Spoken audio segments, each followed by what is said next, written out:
Hello mga mamis! For my today's video ay share ko sa inyo ang pagluluto ng pork adobo, the fastest, delicious, easy, at napakalambot na pork adobo.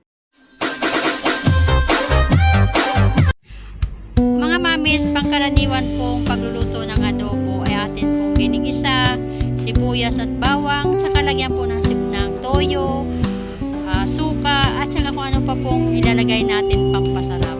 Yung iba, minamarinate muna, isa at luto na ang adobo. But then, this time mga mamis, kakaiba po ang gawin natin style ng pagluluto ng pork adobo.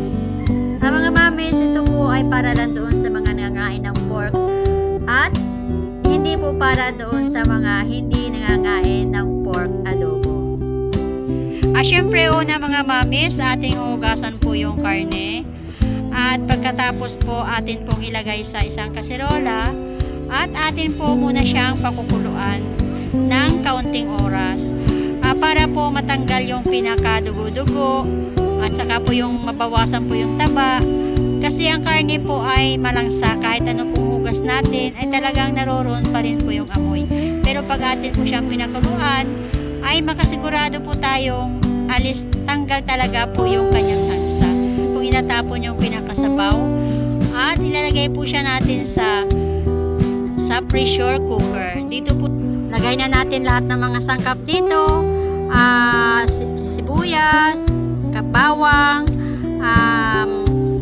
ano ba yun, bay leaves, siling lara, paminta, asin, suka, toyo at asukal. Pwede din tayo maglagay kung gusto natin yung mga oyster sauce, mga magic sarap. Depende po sa atin mami kung ano pong idagdag pa po nating mga pampasarap dito sa ating pork adobo. Tayo po ay maglalagay ng mga toyo at saka suka dito. Ay maganda po ay atin muna siyang titimplahin bago ilagay sa pressure cooker, at lalagyan na rin po natin siya ng tubig. Kasi pag tayo po ay naglagay dito sa pressure cooker, kailangan po ay tama na po yung timpla. Okay na, talagang sigurado na kayo na iyon na yung timpla, kasi hindi na po kailangan buksan. At pag kumulo na mga mamis, atin po siyang orasan ng 45 minutes.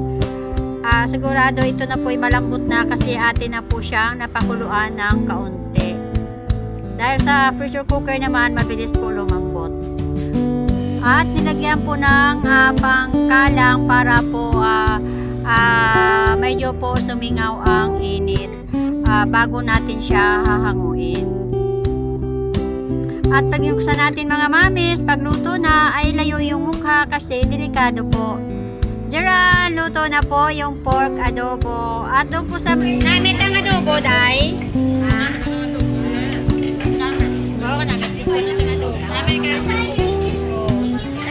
Buko mo, malambot. Try nyo to mga mamis, yung ganitong style ng pagluluto ng adobo. Kung nagustuhan nyo po, pag-subscribe naman po at click yung notification bell para po updated kayo sa mga share ko pang mga style ng pagluluto.